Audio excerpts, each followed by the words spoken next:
I get it, a quesadilla is cheap, but boring. Why not have a gourmet version like you would get at a restaurant for this price right here? That is but cheaper.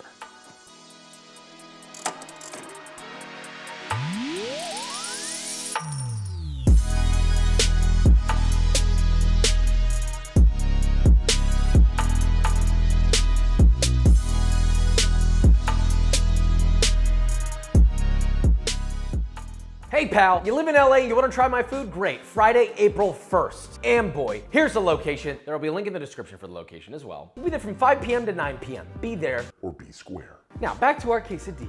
Look, 99.99% of the time, I always recommend making your own tortillas, okay? But look, store-bought tortilla and the crappy shredded cheese put together in a pan has this weird nostalgia for me. I don't know why, probably because of my childhood, okay? I ate a lot of them, they're great. Or are they? Could they be a lot better? With meats and different cheeses and homemade tortillas, and does that make it worth it? All that time and effort? I think the answer is yes, but we have one way to find out. So let's make this, shall we?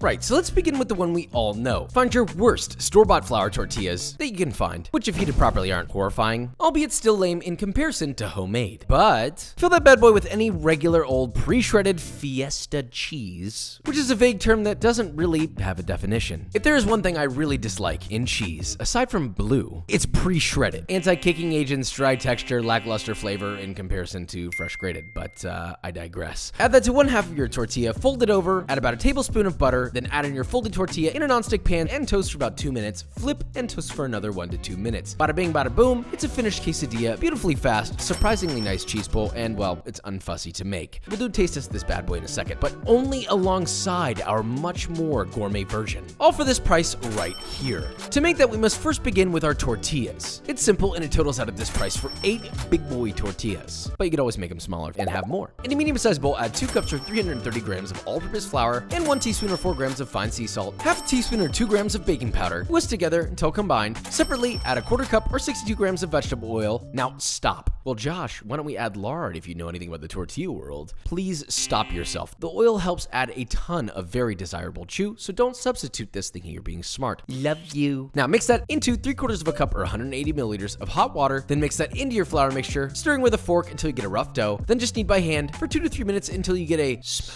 supple dough.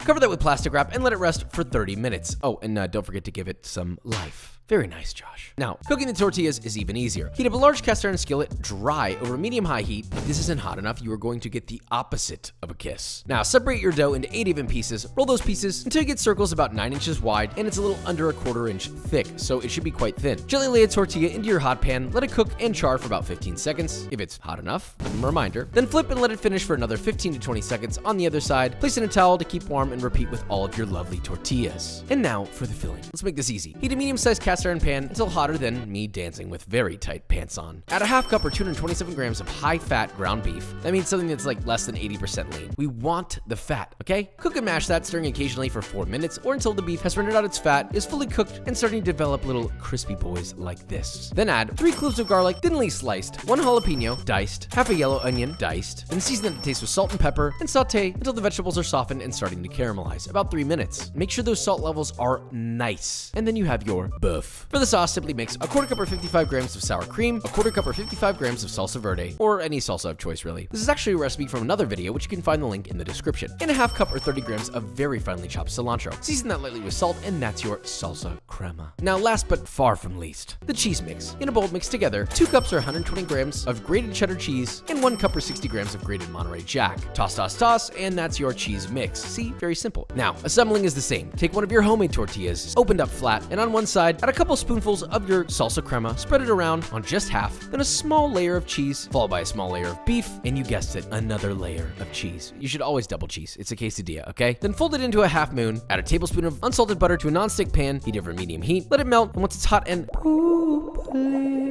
add in your quesadilla and let it toast for about 2 minutes, flip and toast for another 2 minutes until all of your cheese is melted and you got a beautifully browned quesadilla. Pop it out, cut it, and experience a cheese pull that opens up the threads of time. You can nearly look through it and see the happiness of your future self. It's a beautiful thing. Now let's actually taste this and see if it far surpasses the value of the OG quesadilla. Right.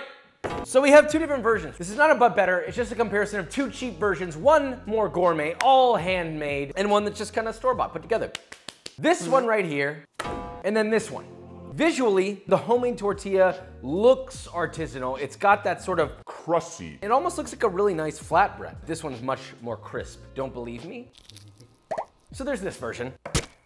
Honestly, there's a certain level of nostalgia to that, right? We all know that store-bought flour tortilla flavor. It just goes so well with the crappy pre-grated cheese. Now, I don't care what anyone says. The flavor increase is so dramatically larger. There is no comparison whatsoever. If you want something different that is worth remembering and making again, this is the quesadilla for you for this price right here. That is a proper but cheaper gourmet quesadilla, brother. You wanna know what else gets my cheese oozing? B-roll.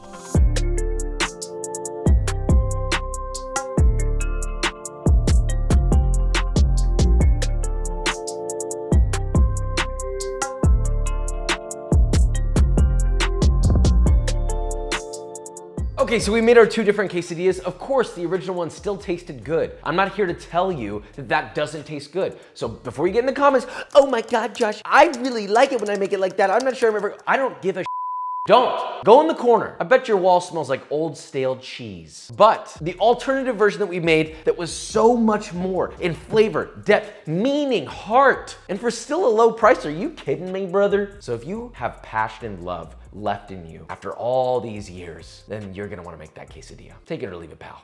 Bye-bye.